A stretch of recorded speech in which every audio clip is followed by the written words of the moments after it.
Pourquoi la grimace du singe alors? C'est quoi ce nom?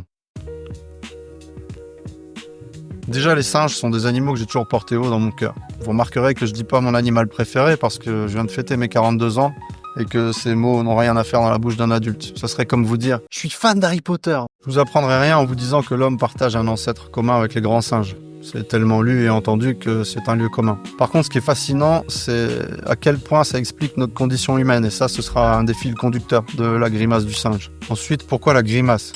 Le singe grimace sous l'effet de la douleur. Il subit impuissant la frénésie du monde qui l'entoure. Et s'il est capable de verbaliser ses symptômes par des concepts issus de son langage, comme trou de mémoire, procrastination, manque de sens, hyperactivité, dépression, il comprend pas bien les forces qui le manipulent, ni leur rouage. Il est ce hérisson qui traverse la route et se met en boule pour se défendre contre un Dacia Duster. Ces mécanismes de survie, perfectionnés sur des millions d'années, n'ont pas eu le temps de s'adapter à son environnement. L'explosion technologique et culturelle du dernier quart de millénaire, à l'échelle de l'évolution, c'est un clin d'œil. Mais la grimace, c'est aussi l'irrévérence. Parce qu'une fois accepté son histoire et sa nature, l'homme singe découvre un pouvoir nouveau sur le monde. Il peut alors tirer profit de sa technologie et sa culture non pas pour noyer sa douleur, mais pour reprendre le contrôle de ses pensées et donc de son langage, de ses actions et donc de son destin.